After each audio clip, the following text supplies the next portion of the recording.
Hey guys, welcome back to the news desk here on the Pop Culture Network.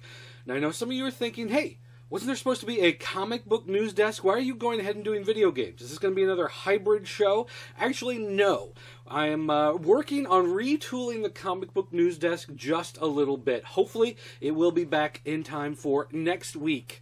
So just look forward for that. Hopefully, next Tuesday night, you will get the new comic book news desk with some slight little enhancements. But for now, we're going to be looking at video game news. And don't forget, if you want more video game news and discussion, you can go to vglosers.com, home of the Video Game Losers Show, and you can check out more of our video game content with things like Operation Retro Shock and things like that. So, you want to check out that stuff? Love to have you stop by there. Let's talk some video game news here first.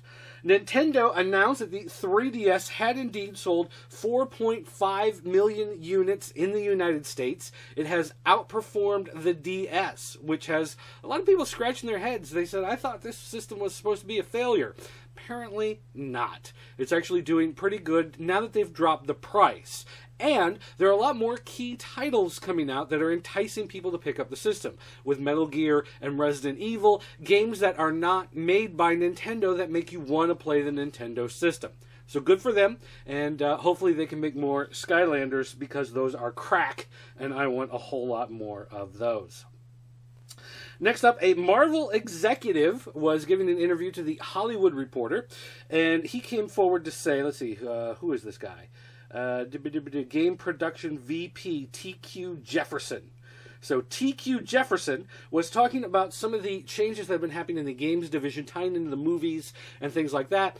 And two key things. Basically, one, going forward, they are working a lot with Disney Interactive, of course, because Disney bought Marvel last year. But also, Sega has no more games in the works. They had done Iron Man, they had done Captain America. Did they do the Hulk game? I don't remember. But regardless, no more Marvel games from Sega. So if you really liked last year's Captain America, and a lot of people did, thought it was a really good game, well, then sorry, but you are not going to get a sequel to that game coming from Sega. Kind of a shame, though, because Sega actually did a pretty good job on a lot of those games. Let's see. We had the Independent Games Festival, and the winners of this year's Independent Games Festival, Excellence in Visual Art, the winner was Dear Esther, a game that we talked about on the Video Game Losers Show. For Technical Excellence was Antichamber. Excellence in Design was Spelunky. Excellence in Audio was Botanicula. I guess that's how you pronounce that, Botanicula. Best Mobile Game was Beat Sneak Bandit. That one I didn't see coming. The Nuovu Award, you can see it there. I don't know how you pronounce that. That award went to Storyteller. And the Seamus McNally Grand Prize actually went to Fez. So, you're a fan of those games. They got some recognition. And if you haven't played those games, well, you probably should. They gave them an award, so they might actually be pretty good. Let's see. Now, as far as game awards go, we also got the Game Developers' Choice Awards, and they have picked The Elder Scrolls V Skyrim as the Game of the Year for 2011. Not much of a big surprise. That was the biggest budgeted game to come out last year. A lot of hoopla, a lot of hootenanny, and apparently it has paid off as far as winning those awards goes. And finally, last piece of really interesting news here. There's a new Angry Birds game coming out. I know you're thinking, who cares? It's Angry Birds. Hey, they're fun little physics games, and they're, a lot of fun to play. But the new Angry Birds is actually going to be set in space.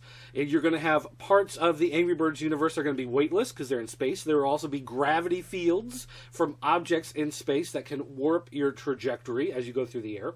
And in order to kick off this event, they actually had a NASA astronaut on the International Space Station do a demonstration of how you would play Angry Birds in real weightlessness with real objects in order to promote the game. If you have not seen the video, it is worth checking out. You can find it on YouTube. Just look for Angry Birds Space, and I'm sure you'll run across it.